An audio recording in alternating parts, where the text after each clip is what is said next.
years ago, at the beginning of 2012, that I filed my first Earth Files report about highly strange horn or trumpet sounds being heard first at noontime by a retired real estate agent in Gallatin, Tennessee, northeast of Nashville, and a few hours later in the early morning in Memphis, a newspaper delivery man also reported what he called a chorus of trumpets while he was delivering papers. Both of those ear witnesses picked out on YouTube videos the same strange sound that was closest to what each had heard. Their selection was the Kiev, Ukraine eerie, haunting horn sounds videotaped on August 11th, 2011, for nearly 12 minutes from a balcony in Kiev. As a reminder, here is a brief excerpt from that Kiev video.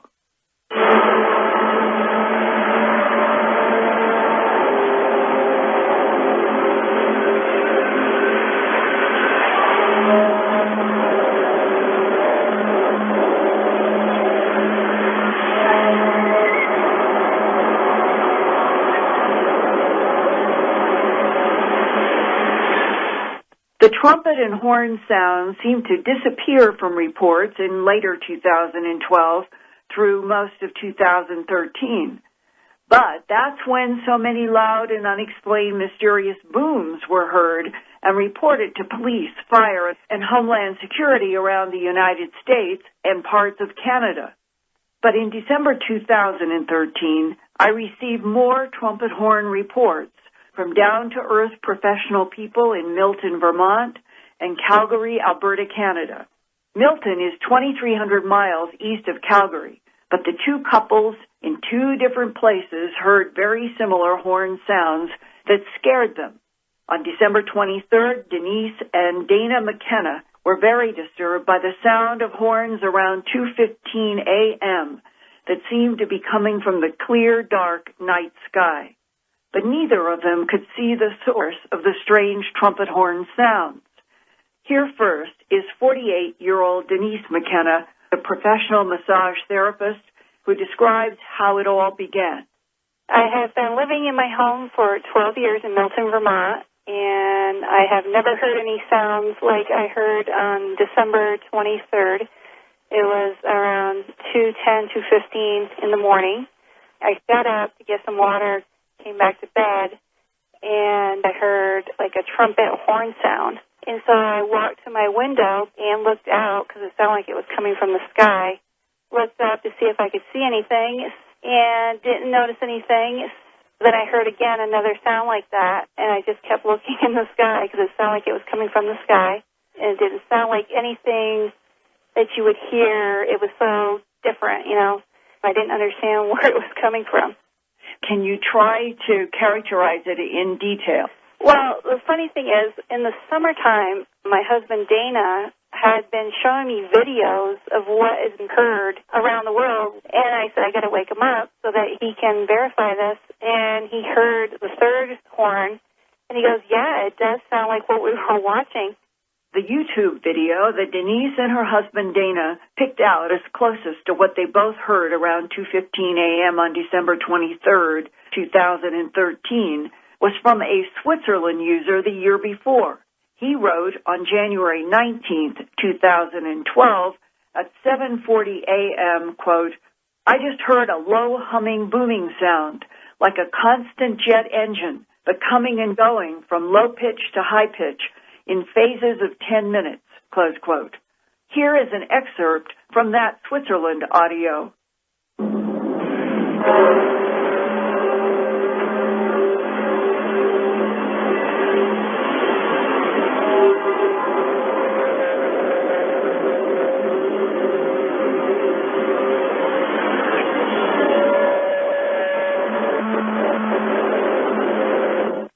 And so Dana got up, and we're looking both, in the sky, trying to figure it out.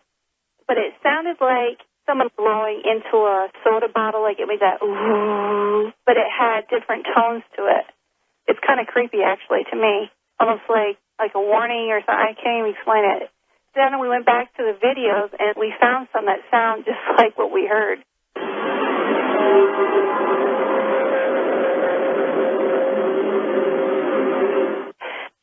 minutes went by, and then it came back again, and I jumped up. I go, oh, wow. And I think it was like around 2:45 in the morning. So it was probably a good half hour of we were just like, what's going on? Did you have any impression that whatever it was coming from above you? Oh, yeah, it was definitely from the sky, yeah. And so then we went to the front of the house to see if anybody was waking up, if they would turn their lights on, because we're like, okay, is anybody else hearing this? Or to hear if a dog was barking inside the house, or, you know, usually you can hear the neighbor's dogs bark if they're upset. But we didn't hear anything, didn't see anything. Have you talked with any of your neighbors since December 23rd to see if anyone was waked up by the same sound? I haven't tried that, but I should. What are you doing that leads up to hearing the boom? Okay, that was not until the next night, and that was around 3:30 in the morning. And I happened to wake up right before it happened. I don't know why, but I did. Went to the bathroom, came back, and Dana stirred. Then we were just in bed, and we hear, it seemed like to me it was coming from the corner of our house, but Dana thought it was in the house. It was like this very loud, like an explosion almost. After that boom, the house shook a little bit. That was kind of strange. It shook, like there was vibration coming off from it. Dana thought it was like a demolition sound, like, you know, like a boom. Mm-hmm. But why would it have a vibration to it, too? I don't know. Did you or Dana or both of you get up? We sat up after that, and I said, I'm going to go run to the corner of the house where I think it happened to see if I could see anything. And then Dana freaked out. He ran downstairs. He said, I wonder if someone, like, tried to break into the house, kicked the door down. So that would be like 25 hours after the original strange trumpet sound. Yeah. It was the 25th. It was Christmas. And then Dana checked out Channel 3, which is our local news, on their Facebook page to see if anybody heard any booming sounds or trumpets. And there were some comments that people were asking, what was that boom sound? So other people were experiencing it. Denise's husband, Dana McKenna, is 51 years old and works as a toner technician in a laser printer company in Milton, Vermont. I've never heard that sound around here before. It was I guess a trumpet sound would be the most accurate description of what I heard. It became louder. It was really an eerie, creepy, it doesn't sound natural to me at all. Did you have any impression about where it was coming from, above you, to the side, below, or where? I would say definitely it was coming from the sky. It was more of a spread out, horn, airborne, or atmosphere type of sound. Mm-hmm. It was distant, and then it just gradually got louder. As it got louder, did you have the sense that something was approaching your house? It's possible, because the first 2 or 3 sound, it was the same distance. Then the 3rd or 4th time I heard it, it sounded like it was much closer. Were you standing at that point? Yeah, I stood up. I walked around because I wanted to make sure I was wide awake to hear this. Did you go to a window to look out? Yes. At that time of the morning, it's black. I mean, there's nothing. It was a sense that it was coming from the northeast. At any point, did you think, I'm going to go downstairs and go outside? No. Because? Actually, I was really unnerved, I think. I didn't really want to leave the house. It was such a creepy sound. I didn't know if there was something going on outside, and I really didn't want to even go outside. I don't know. I just felt really creeped out by this sound. When you and Denise both say this was a creepy, haunting sound, yes. Do you have any images that have come into your mind's eye when you think about the sound?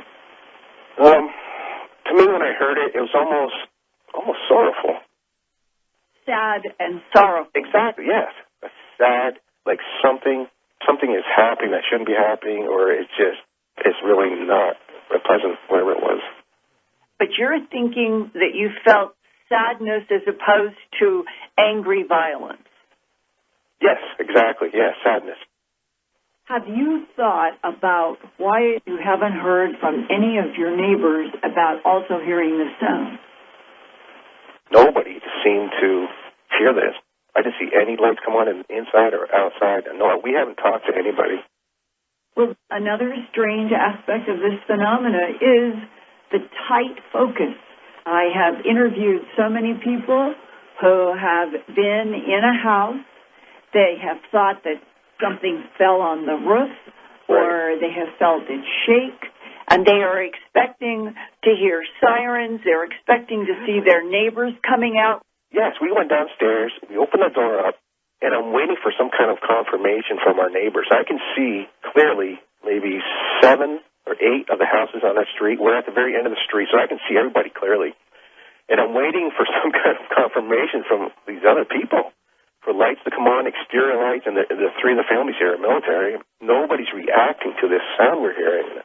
The dogs aren't barking. There's nothing happening. I couldn't believe it. Something that shakes a house, and it sounded like just a satchel charge of explosives in our house or just next to it. And I thought that something really bad was happening. I mean, it was terrible. It shook the house.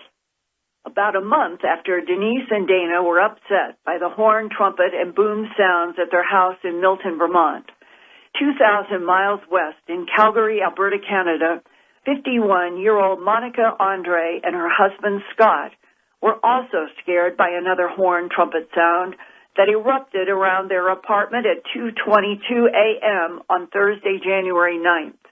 Monica, a nutritional therapist, was born in the Czech Republic, but moved to Canada 30 years ago and has lived with her husband in the same Calgary apartment for the past 12 years. So they are both very familiar with the sounds in that environment. Monica contacted me because of my Earth files and radio reports about booms and strange sounds around the world. She hoped that I might be able to explain what happened to them. Monica was willing to talk with me on the record about their experience, but said her husband was so troubled by the horn trumpet sound that he does not want to talk to anyone about it. So here is Monica alone now to describe what happened at their Calgary apartment at 2:22 a.m. on their clock, January 9th, 2014.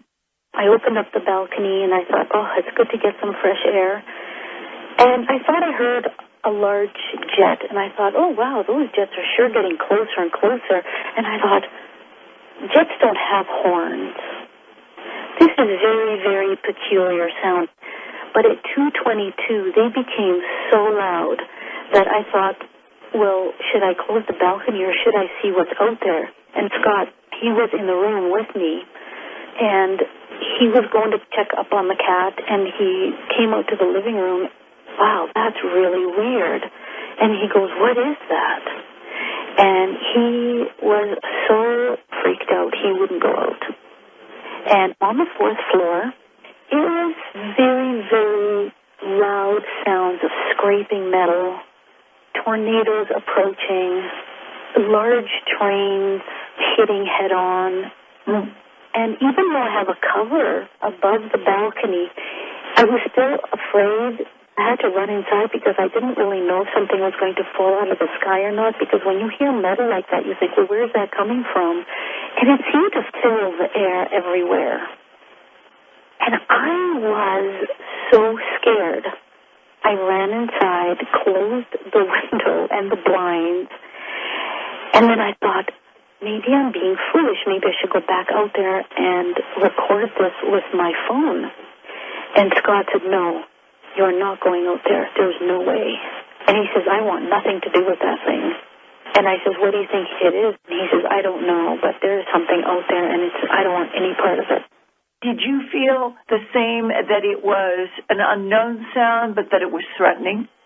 It was that it permeated me. It was like it went through my bones, and it was loud. It was definitely unknown. This sound was really, really loud, and it was like the sounds that you've heard other people with a video from the Ukraine. It sounded exactly like that, but when you are outside and you're hearing it for yourself, it sounds much louder than even turning up the volume on the Ukraine video.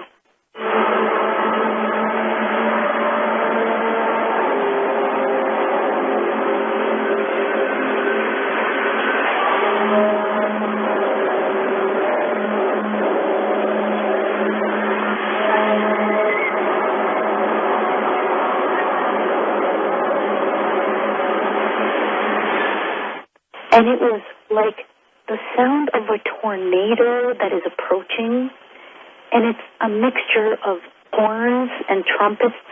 They have a very strange sound, but you can definitely tell they're horns and trumpets. And there's heavy metal pounding and the metal scraping, and it sounds like large trains that are going to hit head-on. And they sound like they're trying to stop before they hit head-on, and then they hit on, and you can hear all the impending doom of metal. The reason why it's scary is because you don't know if something's going to fall on you. You would think that people would be running out of the apartments en masse. Because it went on for quite a while. I would say that this went on for a good 15 minutes. Even though I shut the windows, you could still hear it.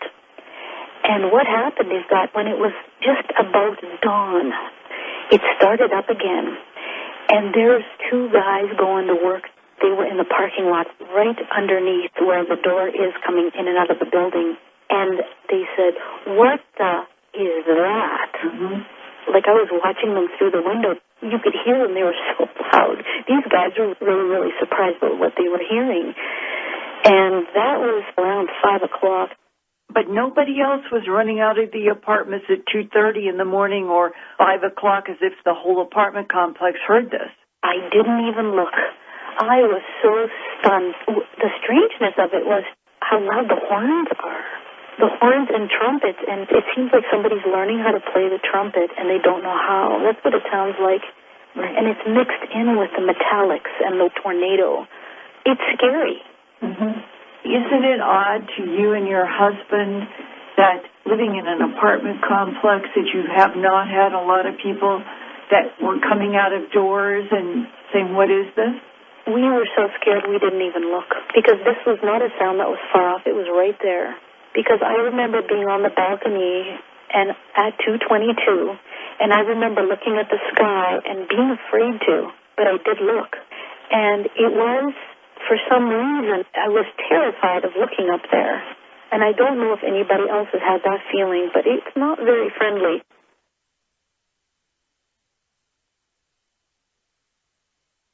What do you think intuitively in your gut and your mind's eye you were afraid of seeing in the sky? Probably entities. I know there's something up there because nothing can make that sound. Something is up there, and we may not understand it. Nobody on earth might understand this, that just plain person like me, something is up there making that sound, and we need to pay attention because this might be a warning of bigger things to come. And Whitley, since talking with these two couples, I have been receiving, I think it's now averaging at least 10 of the large boom reports around the United States. I'm now working with two people who are trying to assemble a map that would be on a timeline and what exactly was heard, whether it was a boom, flash of light with a boom, or this horn trumpet sound, which is more rare. But I think after hearing this report from two couples, 2,300 miles apart, a month apart in time, December 23rd to January 9th, that something is out there. It first showed up in 2011. I'm not aware of anybody having any recordings of the horn trumpet sound before 2011. I don't know why it seemed to disappear in the last part of 2012 into most of 2013, but now it's been back since December. Well, Linda, let's go back over this a little bit first. Now, what exactly was the first report you got? The very first reports that I received was in the early part of 2011, and those were boom reports. Then, where were they from? They were occurring in many parts, the United States, Canada, South America, Europe, all over the place. So that's right. They were kind of all, but now they seem to be concentrated in North America. Well, what is important is that in 2011, by the summer, August, came that incredible eerie videotape from Kiev in the Ukraine. Right. And then only 5 months later, we get to January of 2012, and I am then getting calls from people in Tennessee about hearing the same kind of strange trumpet and horn. One was a woman in Gallatin, Tennessee at noon, broad noon. The other was just a few hours later, early morning in Memphis, and that was the newspaper deliverer. And there are also a lot of boom reports. I know an enormous number of them. For example, in New England, northern New England, and in Toronto just recently, big, huge booms. Well, the booms have been periodic throughout 2011, 12, and 13. And what I'm intrigued by is the cycling now of these trumpet horn sounds that we have not heard about them since somewhere around the beginning of 2012, and it gets to the beginning of 2014, and here they are again. What does it mean? Well, let me ask you this on an emotional level. What does it do to you? How do you feel about it? I'll be very honest. I, like so many other people who have heard this and have listened to the YouTubes that have been made from other parts of the world, such as Switzerland, you cannot avoid thinking of the description of Gabriel blowing his horn at the end of the world in Revelations in the Bible. And, and the cliche is that the apocalypse will be initiated by the sound of Gabriel blowing his horn. That's been the long mythology. And so everybody is trying to avoid using those words. Everyone is trying to avoid sounding like a cliche. No, and you're thinking, no, this cannot be. Somebody must be trying to have a theatrical, like a mimic of something that they're expecting that the world thinks about, and they're trying to control and manipulate or test something. Well, that's a possibility, though, isn't it, that there's somebody out there. First of all, there's somebody here who is not us. We know that. I know it personally, very personally. I don't know where they are from or what they are. I wouldn't say I know they're even aliens. I don't know what they are. But they are certainly here. They're highly intelligent. And no matter what they're planning or not planning to do, maybe it would make some sense to them to create this impression. Well, the last time that we had a discussion on Dreamland about this strange trumpet horn, we talked about that odd transcript from South Africa about what was supposed to be a sudden interrupt in Central Intelligence Agency, American Intel, working in South Africa in their computer network back in the 90s, and that this was described as some voice from some intelligence in another dimension, and that they were studying what was happening because they knew that our dimension and their dimension were going to overlap, and they gave a lot of descriptions. Well, that's what I think this is. I was just going to get into that, but my gut feeling is that it is some kind of of an opening or something taking place between parallel realities, something that isn't supposed to happen. It's as if there was somebody on the other side of this barrier or this membrane between the realities who is almost clawing at the thing in order to at the membrane in order to rip it open, to rend the curtain in the temple, as it were. And here's the interesting thing from a scientific standpoint. We're getting closer and closer to understanding wormholes.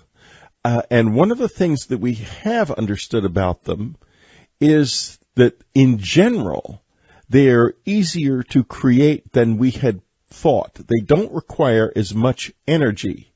Now, but what's most telling about this is to create a wormhole that was sustainable for any length of time, and I'm talking in terms of time, in terms of nanoseconds, you are much better off trying to create it between parallel universes than you are between one part of our universe and another part of our universe. So if there is somebody here, but not here, in other words, they're here where we are, but in a parallel universe, maybe this is how it sounds when they begin to break through.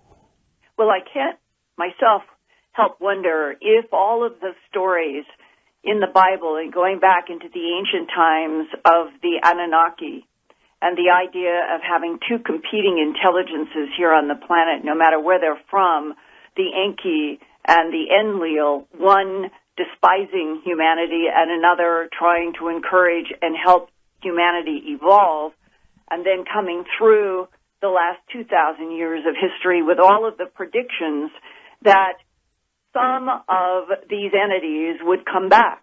And we have discussed the question, what if the characters from the Bible and the Anunnaki do come back? Does our government also have that same worry as it's been described to me by some military people? And if so, is there something about this strange time in which the governments are so seemingly aggressive about keeping so many secrets in anticipation of something coming that they're not certain that they can control? And if they know about the booms and these trumpet horn sounds as a link to something out there in the cosmos, as Dana, the man in Milton, Vermont, when he said this had a sad, sorrowful sound like something is happening that should not be happening, or it's definitely not pleasant. Whatever it is, it sounds like that it may not be coming with joy and all lightness, and that we may... No, it doesn't sound real happy. And we may be at the at the juncture point of what is described in apocalyptic terms, but that everybody wants to avoid that. Well, you know, I mean, it's being charitable to describe Yahweh as a little strict. He was rough trade, to say the least. I mean, that was a jealous and terrifying God, if he existed, my word. For something like that to come back now to this soft and pleasant land in which we live so comfortably would be upsetting, to say the least. But let me ask you this.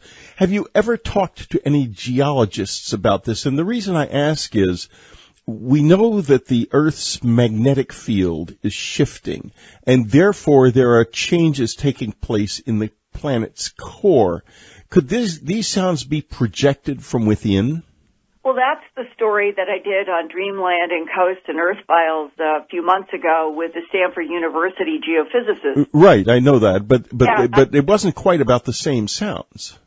Yes, it was. I took the whistleblower. I have had this alleged whistleblower from Hill Air Force Base who has come to me through an intermediary for the past year and had been presenting to me information about the fact that the core of the Earth had changed and that the configuration was causing infrasound to go from the center of the Earth out through the mantle and the crust, going up to the ionosphere, and then bouncing back, no longer infrasound, but as audible sound, and that this is why it could be so focused into a house.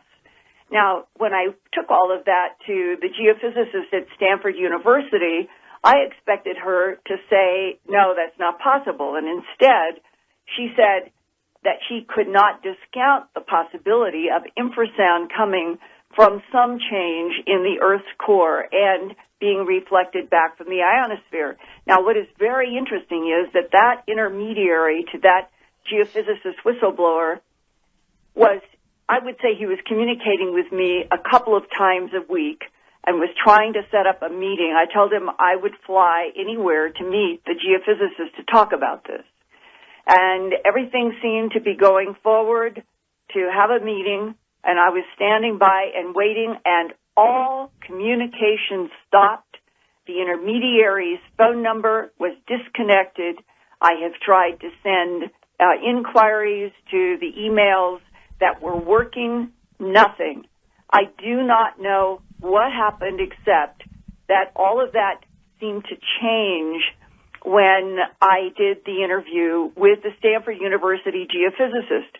I do not know what that means, and I'm just saying there is something going on definitely in the interior of Earth, because the geophysicist I interviewed was one of the scientists who had done a report that I was highlighting about changes inside the interior of the Earth. But as she said in that interview, we don't have any way to go into the center of the Earth and get a reality check on what we think is happening. And so now, if we have a lot of geophysicists and first-rate scientists who are studying what is happening on the interior of the Earth, we know that there have been increasing rashes of volcanoes around the Ring of Fire, which is exactly what the whistleblower coming from the geophysicist had been telling me, that he was, his job working at Hill Air Force Base was to track what was happening with volcanoes, that they were worried about certain ones, and that if any of that was true, that suddenly got cut off, then our government could be sitting on yet another secret, and their strange silence about the booms, the lights with the booms, and even these odd trumpet sounds might be related to both a geophysical change in relationship to the solar system we are in, and that all of this may be occurring because we are moving into a galactic arm that people in astronomy have been studying for quite some time, saying that in this century, and maybe not till the end, but certainly in this century, we would be moving closer and closer in the galactic, in the solar system, in the arm that we're in, toward a much denser, much dustier, much rockier part of the arm, that we have been floating in a kind of very pastoral scene, if you want to say that, in the Milky Way galactic arm for quite a while. And now it's not going to be so easy, and will all of the future of the rest of this century actually be unpredictable to scientists, because we on this planet in 5,000 and more years have never, ever been on this earth alive and conscious as we start moving into a rockier, dustier, bumpier part of the galactic arm. Now, 12,000 years ago, during the time of Göbekli Tepe and the appearance, the sudden climate change that involved the Younger Dryas, the sudden return to cold after the collapse of the Ice Age, there was basically that's a 2,000-year period of continuous, unending upheaval. The civilizations we have now would have gone to pieces within the first 6 months of that. And it went on for 2,000 years, and that was just a few thousand years ago. The people of Göbekli Tepe experienced that. They saw it. They lived it. If this is going to happen now, and government knows it and knows it, if not when, then the fact that it's inevitable, that would be a secret they would be desperate to keep. Because look at how the world would change if we all knew that there was simply a finite, limited amount of time left, at the end of which such chaos was going to erupt that this civilization was absolutely not going to survive, that some people may or may not survive on a catch-as-catch-can basis. But think of how that would change everyone. We would change completely. It would be like living in a kind of hell. Well, in Göbekli Tepe, I think the issue is still there. Was it made and operated by non-humans in terraforming on this planet in and around the last ice age? My own personal opinion is that it was not built or operated by humans. We have not been able to verify any kind of implements or cooking or burials or any human use at Göbekli Tepe. And if you start there and say that 12,000 years ago extraterrestrials were still here interfacing with the planet, terraforming for their needs and purposes, and that the burial of Göbekli Tepe 1,000 years after it was constructed might have been non-human intelligence, knowing that something, comet, asteroid, some cosmic cycle was coming in and was going to cause a tremendous amount of destruction.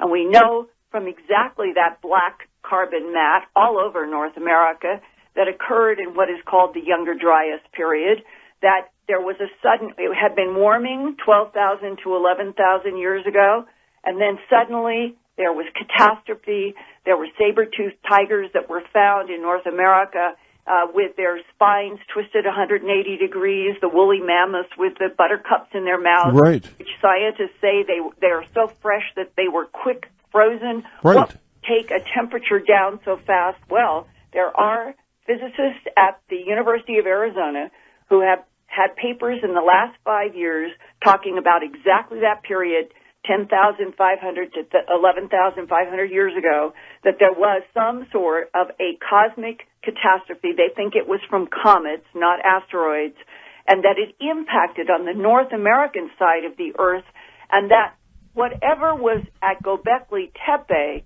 on the opposite side of the Northern Hemisphere, it might have been still non-humans who knew what was coming, and they buried one of their machines for use in some distant future, and that these cycles of catastrophe from the cosmos have been occurring on this planet since it was born 4.5 billion years ago.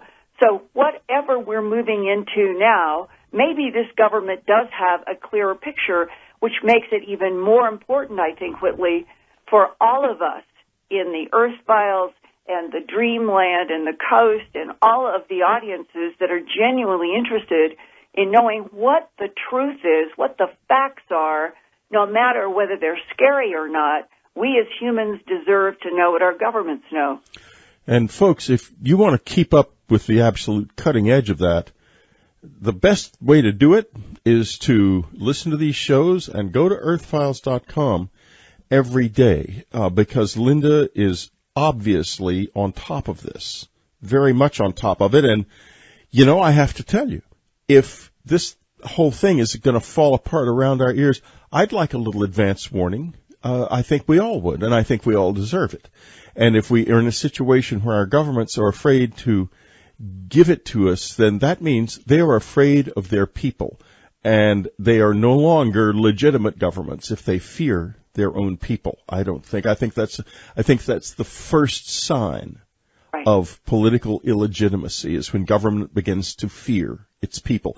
Now, I would like to add, folks, just in passing, there's a wonderful book that came out a few years ago called The Cycle of Cosmic Catastrophes: Flood, Fire, and Famine in the History of Our Civilization by Richard Firestone, Alan West, and Simon Warwick Smith, that examines the theory of cometary impact during this time period, 12,000 years ago, that we've been talking about very closely. And they're all very distinguished scientists. So we're not talking about wild speculation. And I also like to bring up another thing.